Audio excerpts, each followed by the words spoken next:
Thank you for joining me at Everything AeroPilates. Right now, what we are going to do and what is before me is the AeroPilates stand. The stand is a wonderful, wonderful upgrade from your floor AeroPilates reformer. I do use one multiple times a week on the floor, but I also have my favorite model, soon to be, on the stand. Right now, different models on there. But to put this together, or the reason you might want to have the stand is if you have problems getting up and down from the floor. The stand is really best, although it is possible to take it apart and put it away every single day. And honestly, it probably wouldn't even take more than 5 minutes. It would probably take less than that. As you're going to see, it's a super easy process. It really is best for if you are going to leave it out and use it daily. Just if you have a space for your AeroPilates, the stand is a great addition. But again, if you need a stand because you're not good at getting up and down on the floor, or there are actually some more advanced workouts that you might know about. I haven't seen them yet. I haven't looked into them yet because I'm not there. But there's some, according to Marjolaine Brugman, the designer of the foldable home reformer, she has said that there's some advanced exercises that the stand permits you to do. And so I don't know about that. But if you're advanced, maybe that's a reason to have it. But again, if you need to take it apart every time, it's not a big deal, but it might be you might find it a little bit of a pain. But if you just get your mind around it and just be like, okay, it's just what I have to do, then, it'll be no problem. It's really a lot of your mental kind of self-talk of whether or not you're going to find it like such a pain to take the stand apart, or if it's just going to be like, okay, it's 2 minutes. Like, what's the big deal? I'm just going to do it. Okay? So it depends on if it's worth it. Otherwise, you could be on the floor. So I'm going to show you the stand. There's 3 legs of the stand. And you can obviously see, it's pretty obvious. These holes, so you want the flat side on the outside. It could be the head or tail. And we'll talk about that later. But here's the middle one. It's going to connect in the middle. And you can also tell it by the sticky, double-sided sticky pad. And then the last set of legs, it has a flat side towards the outside, and then it has the holes right there. So you're going to have 4 cross braces. So I'm going to show you the first part. Start with one of the edges and the middle piece. And that's where you're going to start. And all of these cross beams are the same length. So it does not matter what goes where, but you're going to scoot your middle part out far enough. Hook, you can see, I'll show you this up close. You can see how this has a hook. It actually has a hole in there, if you can see that. This slides right in. You can see that? Slides right in. It's easier to do on the ground. All right, so back to what I was doing. That slid right in. And now I'm gonna take the other side, slide it right in. Okay, so I'm going to show you with this piece. You have a pin that's threaded on. That's a little piece of thread hooking it on. And then once you get the cross brace in, you just stick it in, and it holds the cross brace in and supports it into this foot part. All right, so the first part's done. We're going to put the pins in.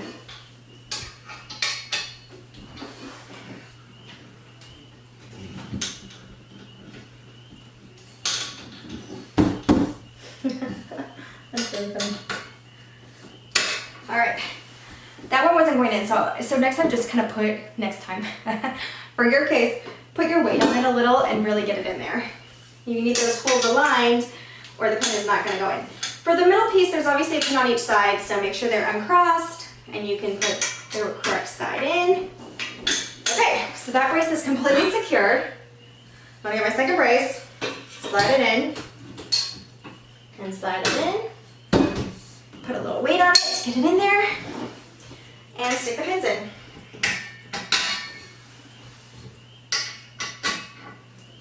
Okay, slide that over. And these have really nice rubber feet to protect your floor, whatever kind of floor you have. So I'm gonna have nothing on this side, and the actual, I don't even know what, I'm gonna call them hook areas, but that's not what they are. I don't even know if there's a name for them, because this is a very unique design. So I'm going to put the cross brace in. Okay, put a little weight on it to get the holes aligned. Stick the pins in.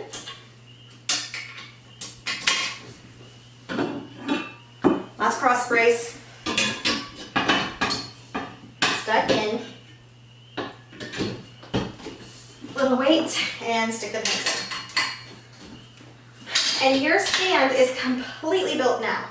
So the one thing I want you to notice about an AeroPilates is when it's folded, you have the feet that we put on when we unboxed and assembled the AeroPilates. You have an outer set and you have an inner set of feet. So that when it's folded up, they kind of go like this to each other. They're not bumping into each other. They go next to each other. So your wider set, you're going to look at your stand, you have a wider set of, oh, I didn't even show that part. It's like a divot in here. I'll take it off in a second when I show you how to disassemble it.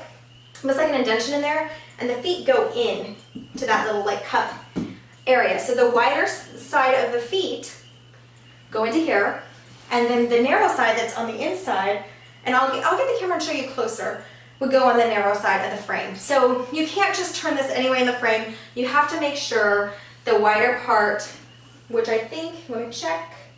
Yeah, so the head goes on the wider part. If you have pulley risers, if you have a pull-up bar, or if you just have where the straps are connected, that is on the wider part of the stand.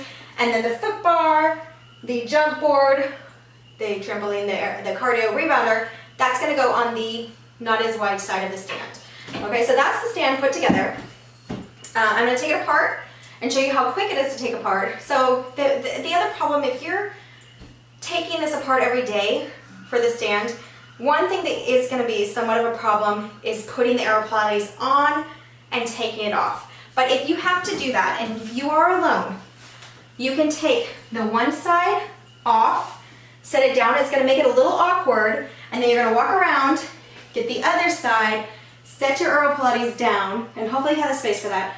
Then you're going to undo the cords, roll it up like I showed you in a different video, and then you just have the stand remaining here, and that's what we're going to work on now. So, popping out the pins. And I'm just going to pop out all the pins at once. Okay, I'm going to start taking out the cross braces. Now the cross braces, this part here is pretty sharp. Not like it's going to cut you, but it could gash your floor if you're not careful. So that's the part you do want to set them down nicely. If you have carpet, you really have a better system here already. These legs will stand up. You don't have to worry about them. I mean, sometimes they might fall down if you really jiggle them while you're taking out the cross braces. Whoop. Both of those sides came out. I'm just gonna, whoop, see? Oh yeah, see? How I just like hammered, yeah. That wasn't good. It did not scratch my floor. Did not scratch my floor. Whew. And then take off the last cross brace.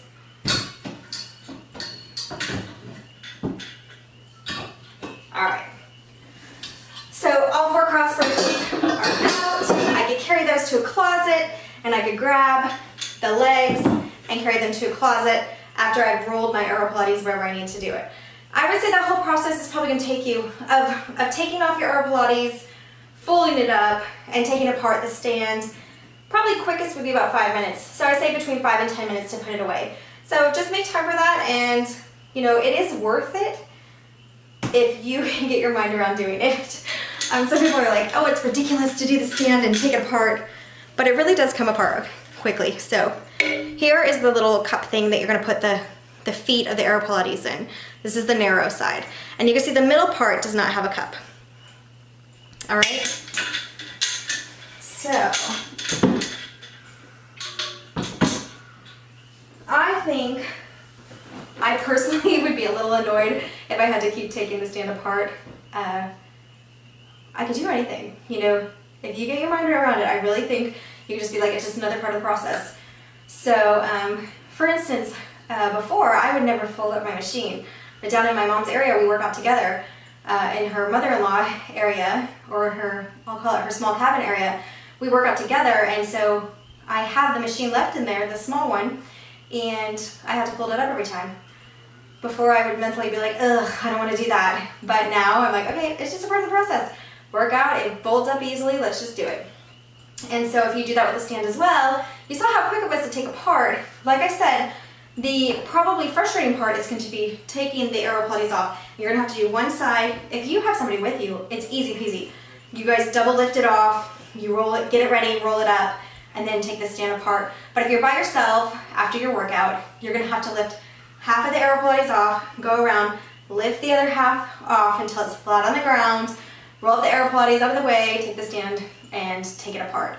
But it's doable. It is doable. So be determined if that's what the space that you have and you have to take it apart every time and you need the stand because you can't get down on the floor, that is still a really good option because it is worth it for this machine. Anyway, let me know if you have any questions. If you're wondering, this was a large stand and I did already unwrap it. When you get it brand new, it'll be in a box, styrofoam, unwrap. I'm not going to unbox the stand because I don't have one that's new. But yeah, let me know if you have any questions, comments, and I will see you next time.